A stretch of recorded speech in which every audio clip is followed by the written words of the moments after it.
This is Ashton Markson, and I'm on location at Little Fish Theater for the opening of their 2016 Pick of the Vine. Hi, my name is Ashton Markson. I'm with KUCI 88.9 FM in Irvine, and I'm here with... I'm Branda Locke. I directed Small Talk and Canceled for Pick of the Vine 2016. Small Talk is a comedy, and it is about a couple that go to a therapy session, and it's because they have an issue with small talk. It's a comedy where people who do small talk really well and people who do small talk really poorly converge in one room.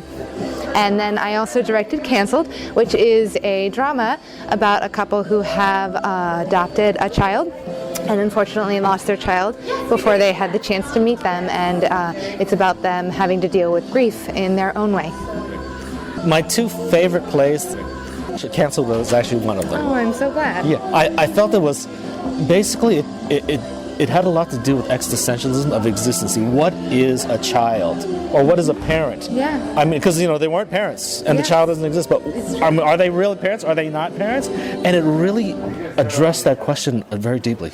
Yeah, I thought so too. It actually touched me in a way that I'm not a mother, but when I read this play, it touched me in that way. Like, what is a parent and what is a child? And it's like, what is existence? A mom. What is a dad? What is a mom? Exactly. What is a baby? Exactly. And how do we go about being those roles?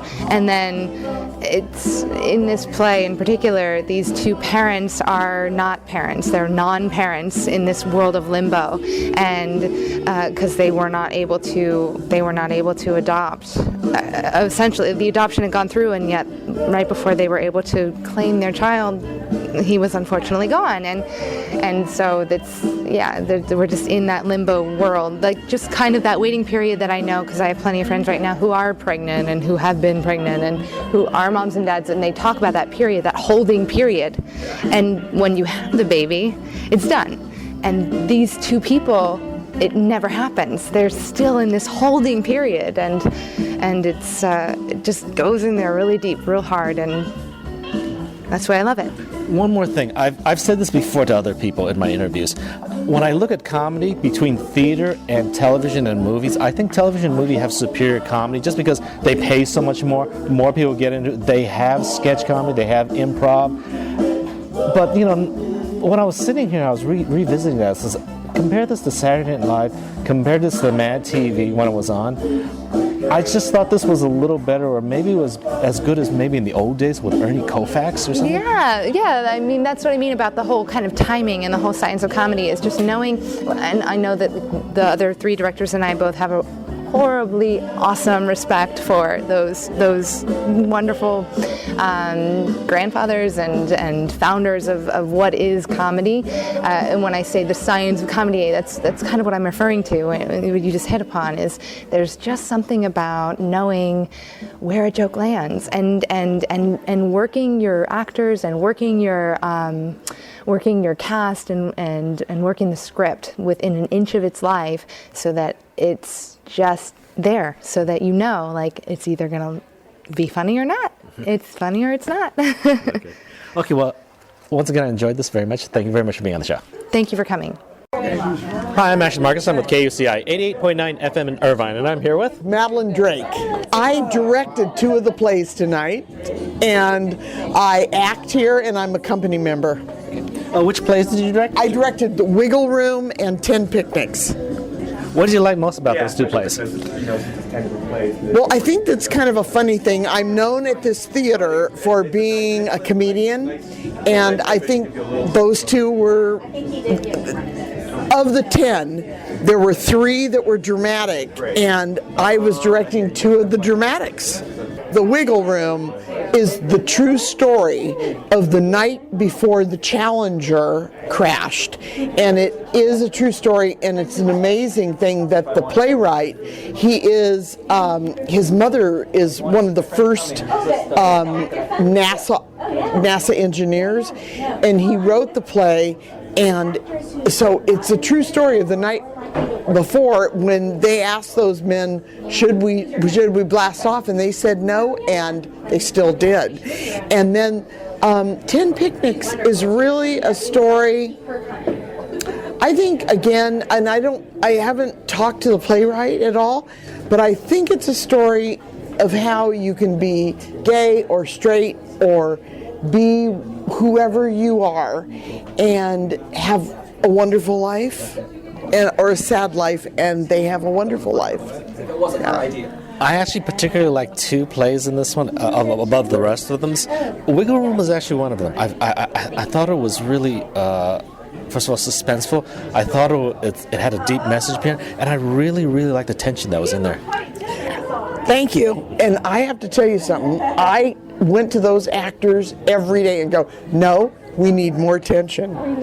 In fact, I wanted, because the two NASA guys that are off stage, apparently off the phone, those two actors were coming on to it, and I told the actors here that were in Utah, I said, you got to come on as strong as they are. The NASA guys aren't thinking about anybody else but themselves. All right. You need to think about how you are there to protect those astronauts. Yeah. Mm-hmm. Yeah. I got another question for you. Okay. I compare this is sketch comedy. I compared it to something like Mad TV or Saturday Night Live, and actually this was a lot better than Saturday Night Live, and I can't think why, because Saturday Night Live has a lot of dull sketches in there too, but I liked all these sketches. Well, I have to say that in the olden days, I think Saturday Night Live was a lot better, and it's weakened, and this is now the quality that Saturday Night Live used to be 20 years ago. Yes, it is. I mean, I'm sorry. I mean, the temp and the story resting about the little boy or the placebo ready to go to the preschool. I mean, yes, these are the kind of sketches that used to be part of Saturday Night Live. Yes, yeah, it's true. Okay, well, once again, I enjoyed it very much. Thank you very much for being on the show. Thank you so much for coming, and we love you at Little Fish. Okay. Thanks again. Bye-bye. Hi, my name is Ashton Markson. I'm with KUCI 88.9 FM in Irvine, and I'm here with Jim Rice. I directed The Temp at Reston and Binge There, Done That. So I had the three comedies in the second act. Well, The Temp is it's a comedy about basically the cubicle world, your basic office in which a temp dies, and everybody is your stereotypical people in the office that we all know, and how they all process that, and it's absurdist and big and funny. Reston is a story about a couple who are trying to enroll their son in a very expensive preschool, and the conflicts that happen when they try to do that. And the last is Binge There is a story, basically it's a satire on how we watch TV now. Right? We binge entire seasons, and this couple binges their entire relationship in one night.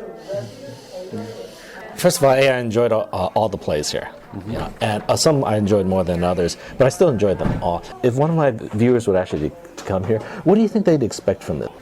Well, I think the value of a festival like we do it is they get 10 stories.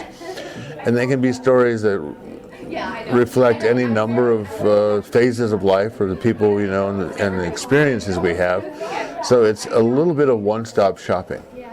Some stories may touch you more than others, some will make you laugh more than others, but it's like seeing 10 plays, and if you didn't so much like the first one, there's another one coming right behind it, and you get to see, I think, really an expanse of all that theater can offer in one night. You know, when I think of sketch comedy, because there's a lot of sketch comedy on TV, and I'm thinking comparing it to theaters, like, the benefit behind a TV is they could always go to this location, which we can't do during theater. Right. They could always have, I guess big special effects, even though they don't. Mm-hmm. So it's like, I'm just wondering, why doesn't TV do that? Because it's more, that's the one thing we can't do, but they don't do that. So, what are your comments on that? I think you make a good point. That sometimes I think we've gotten to a place where we depend on the dazzle, the special effects or the locations, and sometimes less on telling a story. I think that's what theater does really best, is it tells stories. You don't see grand sets, in a small theater like ours, but what you do see, we hopefully give you, is talented actors who are going to tell you a story, and that story will affect you in one way or another. And I think you do see, certainly on television and in movies, where really good ones are telling those stories and they're concentrating on that. But TV and movies are a visual media more than anything else, I think, sometimes. Yeah, but when it comes to sketch comedy, there's no benefit behind it opposed to going to the theater. So I'm wondering, why does people just watch sketch comedy on TV when they see it in the theater? Because there's no benefit. I mean, nothing special about watching a couple comedians in an apartment. Well, I think there's a value to seeing it live.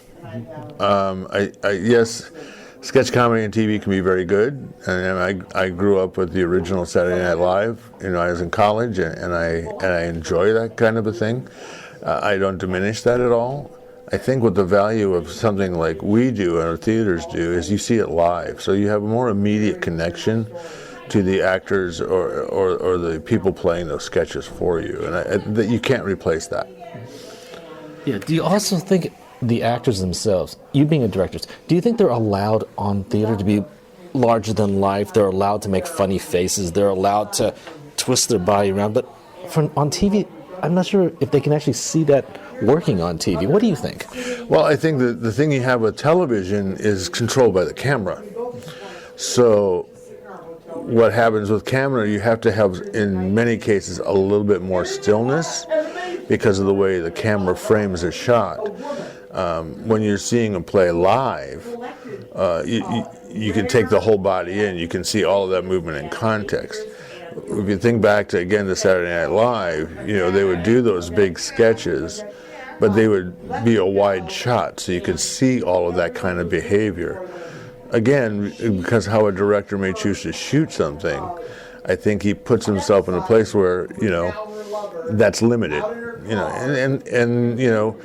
There are, when you're doing an absurdist play or a farce, then you want to have that extreme, bigger-than-life kind of behavior. And I think that can be limited when you're dealing with a camera, because a camera can do a lot of things, but it can't do that. Okay, once again, I really enjoyed myself tonight. Thank you very much for being on the show. Oh, it's absolutely my pleasure. Thank you so much. Hi, my name is Ashton Markson. I'm with KUCI 88.9 FM in Irvine, and I'm here with Bryson Jones Allman. Born and raised in Ashland, Oregon. Joined the Navy out of there, and then as soon as I got out of the Navy, I moved down here. Went to school at the Los Angeles Theater Academy at the City College campus, and it was an amazing 3-year conservatory. Been acting ever since. I played young guy number 1 in The Hot Dog Stand. I played Larry Malloy in Wiggle Room. It was Dominic in Canceled, and Alan in How Nice of You to Ask, and then I was the guy in 10 Picnics. Okay. So which one was your favorite character, or your favorite characters? The favorite of mine that I played was definitely Dominic in Canceled, because it was like a really meaty piece. It was really well written and really interesting material that sort of pushed me in directions I like to go. 10 Picnics was, I think, the most fun, just because it's kind of a lot of characters. I really liked your character in Canceled. The character about it was almost like you were. It was a debate of what is a parent. I mean, actually, I enjoyed your characters a lot. I enjoyed the child you played when you were doing the what was that, 10 or 10 Picnics, 10 Picnics and all that, and your progression through the rest of your characters. So actually, I actually really enjoyed your performances. Oh, thank you very much. Yeah, the directors are all fantastic, and I've been at it a long time. I've learned from a lot of great people, so it's always fun with something like this as well, that you can push off of the other characters in order to distance them from play to play. It actually makes character development a lot easier in this context than just a single play, because there's all of these other characters to push off of, and you shoot for those dynamics that, like, I don't want to go out there and seem like the same person in 5 different shows, and I love that. That's probably my favorite my favorite mode of acting is a lot of short plays, because it really allows for a lot of character development. So why did you decide to get into acting anyway? It was really just after the Navy, I realized that I wasn't really wired to do the same thing over and over again, and the only thing that seemed to offer the diversity that I think could hold my attention and keep me interested was acting. That it's so diverse, and there's so much to explore, that I would never get tired of it. So, and I don't think I will. It seems to just keep getting worse, I guess. That my fascination with it and my love of it it grows exponentially. So. Yeah, actually, I remember watching an internet interview of Juilliard and their entrance exam for actors. Mm-hmm. And a lot of times they will actually tell the kids to come back later, go out, experience life first. Mm-hmm. And that's something commonly that they do because they feel that makes you a better actor, opposed to anything they can teach you. Yeah, it's amazing how much it applies, particularly if I had a teacher, Jennifer Roundtree, who was really big on personalization and substitution. And so when I met her, I was like, oh, this is the lady that's going to show me my gold mine here. And having those experiences to pull from in order to motivate characters' actions, and even to be able to have those memories and manipulate my response to them, to have that experience and go back and think, well, how else could I have responded to that situation? For example, divorce. How do people react to that? What's the worst case scenario? How far can this go? And that one experience is a gateway to a bunch of characters. Antony and Cleopatra was one of them that really, that specific situation was huge. He deals with it very differently, but it was that being able to go back and connect to something emotionally and then channel that into this other guy it was amazing. I had never spoken in anger at anyone before when I played Antony, and my mouth was closing to it was like my face didn't want me to yell at someone in anger, so it took so much to get that tension out of my mouth. It was very interesting, very strange. Okay. Well, once again, I really loved your performance. Thank you very much for being on the show. Thank you very much. Hi, my name is Ashton Markson. I'm with KUCI 88.9 FM in Irvine, and I'm here with Amanda Carr. I'm an actress here in Southern California. I've worked all around the Southern California area. I live in Long Beach, and I have a 17-year-old daughter and a wonderful husband, and I work at Little Fish a lot. I played the older woman in Encounter at a Hot Dog Stand. I play Tina in The Temp, and I play Claire in Reston. They're all wonderful. I must say that I probably have the most fun playing Tina in The Temp. Yeah, that was very I really love that character. The way you played almost, I thought she was the one who murdered them or something like that. Yes. When we started rehearsing, I just played the weirdest person I could think of. And it says in the script that she is always staring at Aaron. She is obsessed with Aaron. So I kind of just went with those two thoughts, weird and obsessed, and Tina happened, and the weird physicality of her, it's kind of a cross between a praying mantis and a meerkat. I'm not sure, but everybody who works in an office, there's always kind of the weird one. There's a weird person there, so I just took that and expanded it to the point of ridiculous, and I have a lot of fun doing that. A lot of times I compare theater with television, especially with comedies. I do that a lot. Mm-hmm. Your characters were larger than life, and I don't recall being able to see that in television. Did it have something to do with the fact that maybe camera angles or maybe the characters are very small or something? What was it? I mean, it was just something that was very unusual at this time. I think so. I think in theater you can afford to be much bigger, and part of it is because the audience is further away. You don't have this camera angle that's right on your face. So you can be much bigger. I think there's a tradition in theater of being larger than life. Because if you're in a big house, you're this big to a lot of people. So whereas on film or television, the camera is right in your face. And if you're doing film, you're 12 feet tall. How can you be, but there is still a tradition of that even in film, because I'm thinking Mel Brooks films.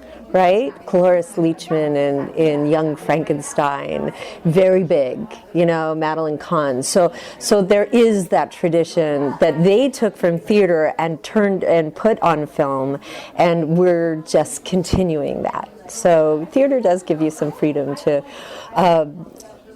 be very big. One thing that I've actually said in prior interviews is I've compared, again, theater comedy with film and television comedy. A couple of months ago, I came up with this conclusion that the film and television comedians are just better because there's so many of them going into it. I mean, you get paid a lot. And also, they do live sketches, improv. But tonight, I was looking at this, I was comparing it with Saturday Night Live. I actually like this a lot better than Saturday Night Live. Well, thank you very much. I will take that as a great compliment. I think, we take a long time here at Little Fish to put Pick of the Vine together. We started with 900 plays, and a big committee reads them and weeds out the ones that are great, or the ones that are great but we can't do here, or the ones that are not so great. And we came down with 92.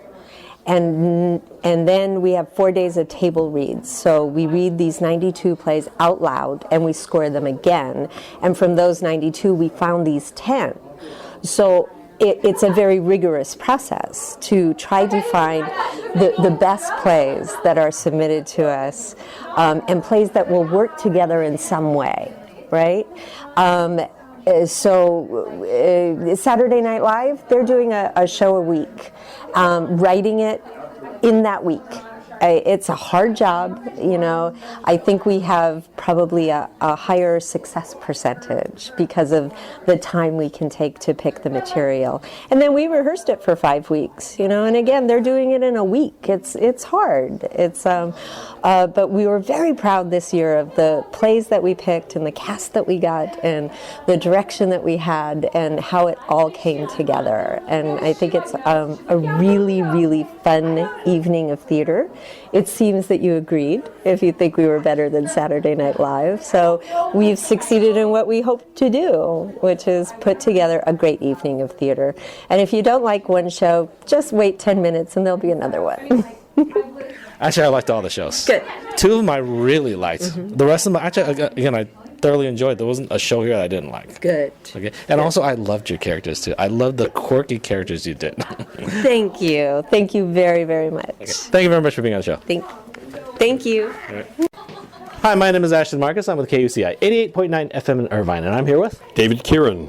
Well, I'm originally from the East Coast. I grew up in the Boston area, did a lot of theater back there, and came out here 23 years ago, and have been acting in theater and some film and TV out here. I played Joe Kilminster in The Wiggle Room. I played Mr. Borchak in The Temp. I played Mr. Dupuis in Reston. And I played Ron John, the 5-year-old, in Binge There, Done That. So which one was your favorite character? Well, I must admit I enjoyed playing the temp character, Mr. Borchak. He wasn't as flamboyant as the rest of them, but it's that underplaying kind of character is one that I enjoy doing. So, but Ron John at the end of playing a 5-year-old, when I saw that I was going to be playing that, it was more of a challenge for me, but it is a lot of fun to do as well. Actually, you're a very interesting 5-year-old. You wouldn't strike me as a 5-year-old, but actually you played it pretty well.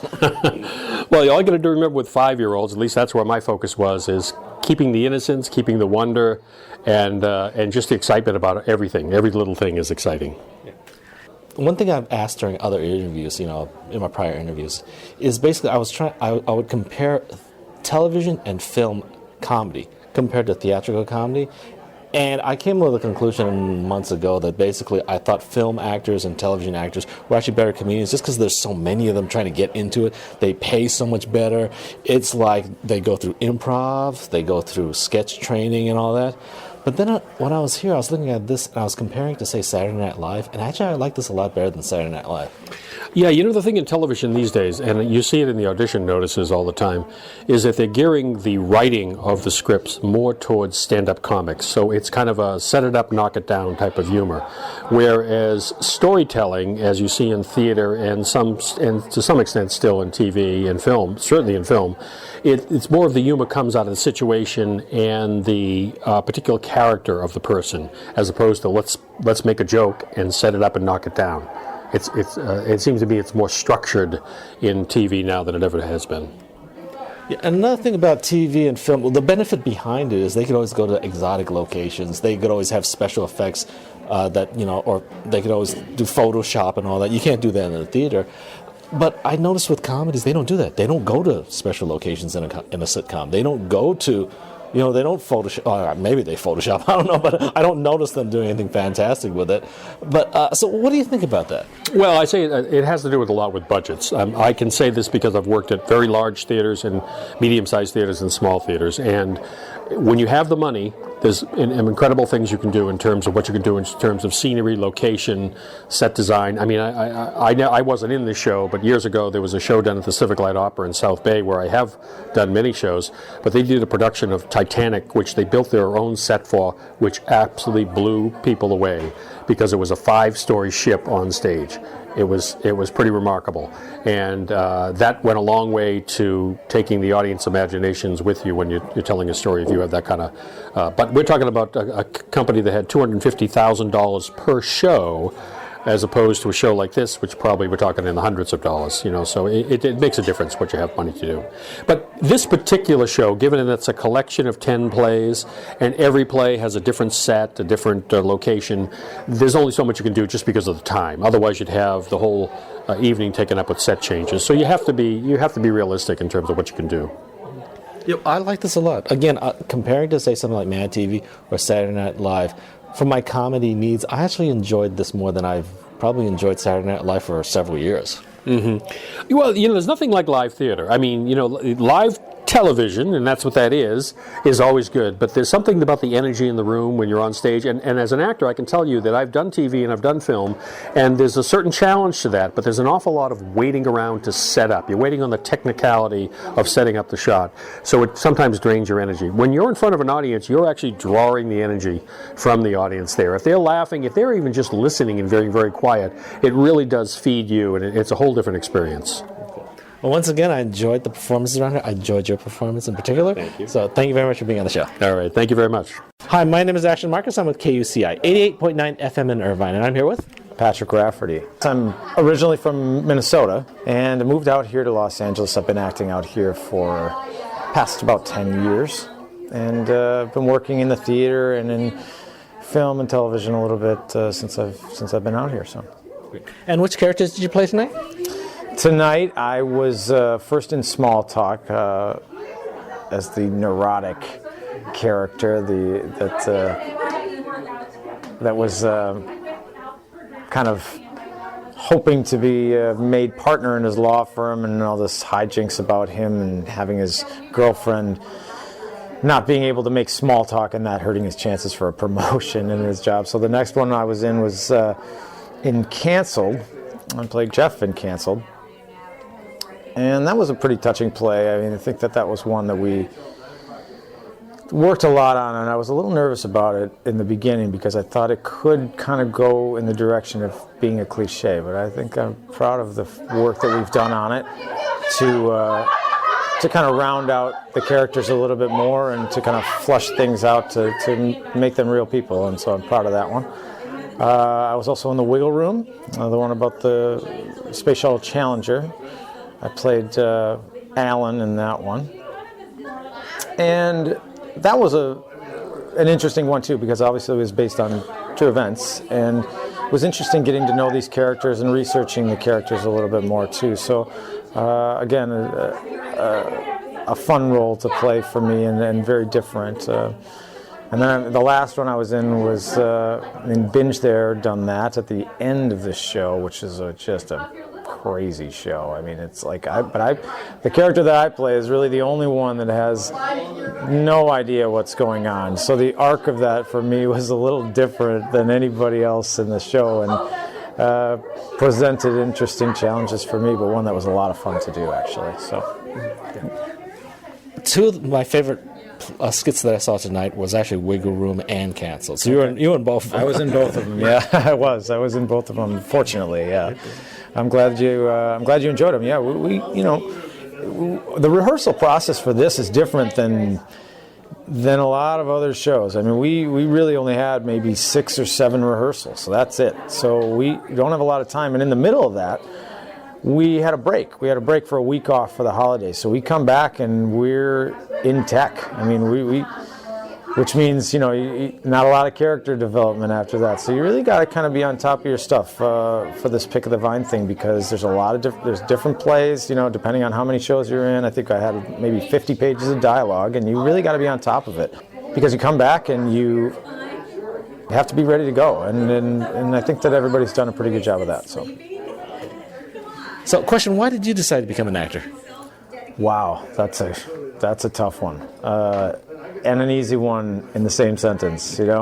Sometimes I tell myself and other people that I feel like it kind of chose me. I really do feel like that. I think maybe that's kind of a cliche, but I found kind of fire inside of me about storytelling, and I think a lot of actors will tell you the same thing. We just enjoy telling stories. We like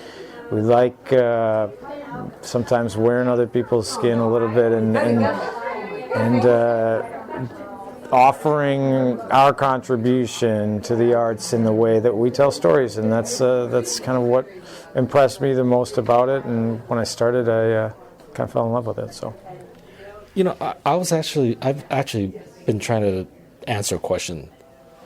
Are artists born the way they are they develop into? The answer you gave me I'm kind of the opinion that you're just born this way. You're just born an actor. Well, I don't know so much that. I mean, I really think the arts are in all of us, right? I think sometimes we choose to develop things more than other people. Some people choose to develop these things more than other people in certain capacities, right? For a painter, for instance, I mean, I think that you have to work on your craft, is basically what I'm saying. I think if you don't work at your craft, some people might be born with certain instincts or certain abilities, and those things sometimes can be innate, but if you don't develop it, if you really don't spend the time to cultivate what it is that you love about it, then I don't know if that really becomes a profession really for you. It just kind of it becomes something that may be inside of you, and but I think that everybody has those things in them. It's just a matter of how we develop them, and maybe not to a certain level, but they're all there, I think. If one of my viewers decide to come to see this, what would they expect to see?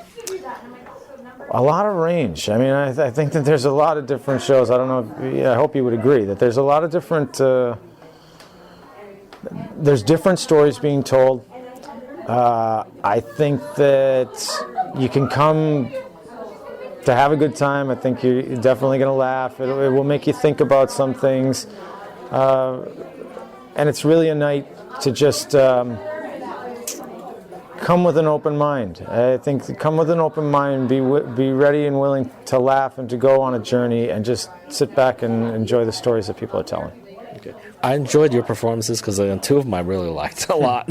So thank you very much for being on the show. Thank you. Thank you. Hi, my name is Ashton Markson. I'm with KUCI 88.9 FM in Irvine. And I'm with Catherine Farron. Born and raised here in Los Angeles. I went to the University of Southern California. I studied theater and film. And I've done a bunch of short films. I've done independent films. I've worked on soap operas. And then also I'm a musician. I was in a band. I've played around at a bunch of clubs in LA. So, music and acting mainly, and then writing a little too. I played Rachel in Small Talk. I played Troxley in the Roadkill one, What You Don't Know. And then I played, I was a bunch of characters in 10 Picnics, and lastly I was the daughter in the hot dog stand. And which characters did you enjoy the most? Honestly, it changes every single time I perform. I have a favorite character. I love Rachel in Small Talk. I really relate to, her not being able to do small talk very well. And then also just 10 Picnics is so fun because, playing all these different characters in such a short span of time. So you have to get these characters very fast. And so I've fallen in love with like every single character that I'm playing in that play. Great. So basically, a little bit about my show. A lot of people listen to my show are community theater actors, and a lot of them are just students. Is there any advice you can give them to help them along with their career? Oh, wow. I think something that's been really helpful for me is if something's not happening for you, make it happen for yourself. Meaning, while you're waiting for something to happen, just keep doing, get together with friends and do a short film, even with an iPhone. Or, if you're a musician, just keep writing, and just trying to go to open mics, things like that. Just be in charge of helping yourself out too and making yourself be able to do things. Don't wait on, unfortunately, this is an industry where we're, waiting on other people basically to give us permission to do what we love. And so my advice would mainly be do what you love anyway, even if you're waiting for them, while you're waiting for them. And then, I actually produced a short film that got into film festivals, and I had an amazing network opportunity and all of that kind of stuff. And that was just because of something that I did for myself. Okay. Well, once again, I enjoyed your performance. Thank you very much for being on the show. Oh, thank you so much. Hi, my name is Ashton Markson. I'm with KUCI 88.9 FM in Irvine, and I'm here with Brendan Gill. I'm LA-based actor. This is my second show at Little Fish Theater. I have a fair amount of Shakespeare training. Just sort of, but I love working in the one-act format as well. I played Matt, the delivery guy. I played Young Guy 2 in Encounter at a Hot Dog Stand. I played Kevin in The Temp and George Hardy in Wiggle Room.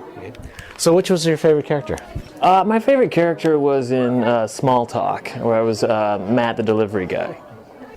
He was my favorite because he was, he was very shy, but he was also, I thought, just still kind of could be a romantic character in his way, through his awkwardness and through his shyness.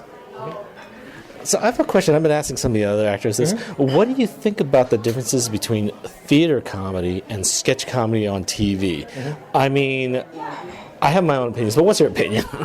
Well, one-act comedy like this, it's a little more long-form. It allows for dramedies, I think, like pieces that are comedic, but also have an element of drama, whereas I think sketch comedy is like much briefer, and so it's more over-the-top comedy, whereas in something like this, you have an opportunity where the laughs kind of come from the truth of the situation rather than, just these kind of cartoony sketches that more short form is more suitable for that. I look at this, and I compare it to something like, say, Saturday Night Live or Mad TV. I thought this was better.